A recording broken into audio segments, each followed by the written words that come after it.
All right, coming up next, it is a welterweight matchup between Clay the Carpenter Guida and the UFC Hall of Famer, BJ Penn.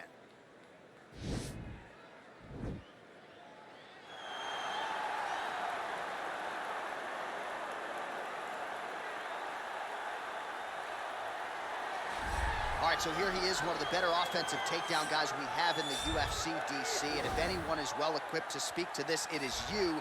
The opponent knows what's coming. At least to this point in the UFC, no one's been able to stop. He just has to keep him away. Because the moment this guy gets close enough to either grab a leg or make body contact, now you're in trouble. He has a knowledge and an understanding of position from a lifetime of just all grappling, judo, wrestling, sambo. He does it all, and he has just so many ways to get you to the floor. This guy once told me that if you can get your leg, he's going to finish. Because he's going to give you so many things to think about, you will not be able to process and keep up with him, and eventually you're on the mat. It's unbelievable to watch him apply that knowledge to the mixed martial arts fight. And as the wrestlers say, this is not a guy you want anywhere near your bracket. No, you don't want him in the bracket.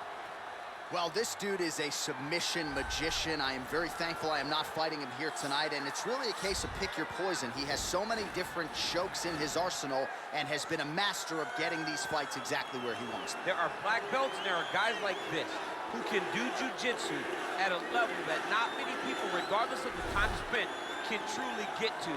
His understanding of position is truly unbelievable. He always has the frame. The moment you start to press into him, he's always underhooking, always looking for the next escape route, but not to get back to his feet. He wants to go from bottom to top. If he's in the top position, you are constantly in danger. Don't think he can't submit you from the bottom. But his position of choice will always be in the top position, sitting in that beautiful half guard. Yeah, his striking also has improved a lot, but no secret as to what he'll be trying to do in this matchup tonight. Ladies and gentlemen, this is the main event of the evening. And when the action begins, our referee in charge of the Octagon, Herb Dean. And now, this is the moment UFC fans around the world have been waiting for. Live from the T-Mobile Arena in Las Vegas. It's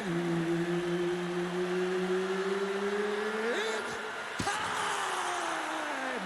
5 rounds in the UFC welterweight division. Introducing first, fighting out of the blue corner. This man is a jiu-jitsu fighter holding a professional record of 16 wins, 14 losses, and 2 draws. He stands 5 feet 9 inches tall, weighing in at 155 pounds. Fighting out of Hilo, Hawaii, ladies and gentlemen, presenting the former UFC lightweight champion and the former UFC welterweight champion of the world, the prodigy, BJ Penn! And now introducing his opponent, fighting out of the red corner. This man is a freestyle fighter, holding a professional record of 38 wins, 20 losses.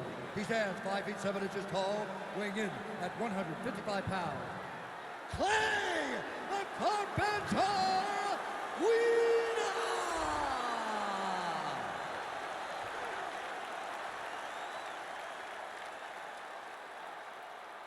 You've been given your instructions in the dressing room. Protect yourself at all times. Follow my instructions. We will have a clean fight. Touch gloves, let's make it official. They touch him up and we are underway. Ready.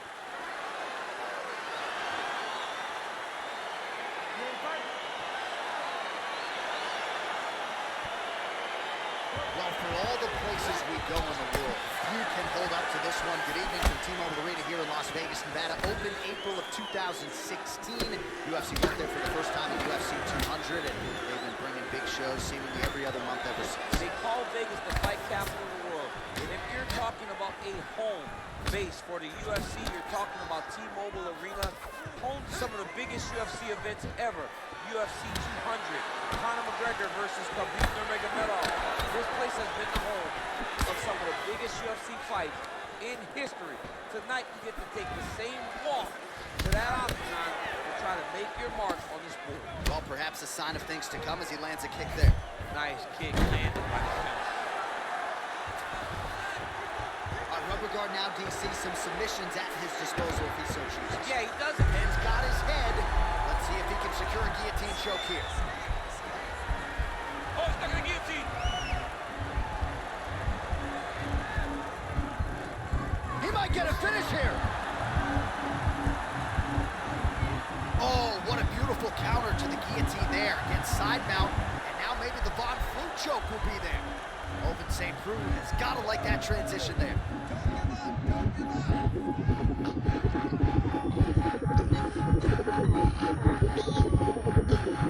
He got it, John. How about it? Gets the win by submission. Beautifully executed there on the ground.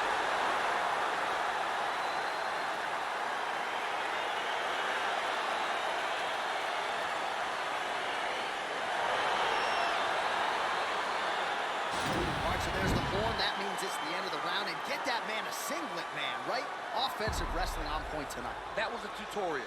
That was every single takedown you could secure in a fight. He did it all the right way. He's beating his opponent to the finish before he can try to sprawl and respond. He's a step behind. If he's going to stop these takedowns going forward, he needs to react a little quicker. All right, let's take a look back at the replay as he gets it done by submission tonight. He does a great job of staying patient. He doesn't rush or panic. You are never safe when you're fighting this guy. You're in a lot of trouble. You're in a lot of trouble the entire time when you're this good in the submissions. Ladies and gentlemen, referee Herb Dean is going to stop this contest at 2 minutes, 19 seconds of the very first round.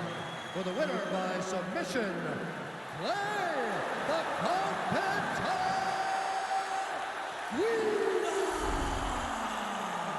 All right, so there he is, all smiles and rightfully so after he gets the job done by submission tonight. You told me off the air before the fight that he was going to submit him, and that's exactly what happened, man. I mean, you know, this guy has such a great submission game that you cannot lay in his guard.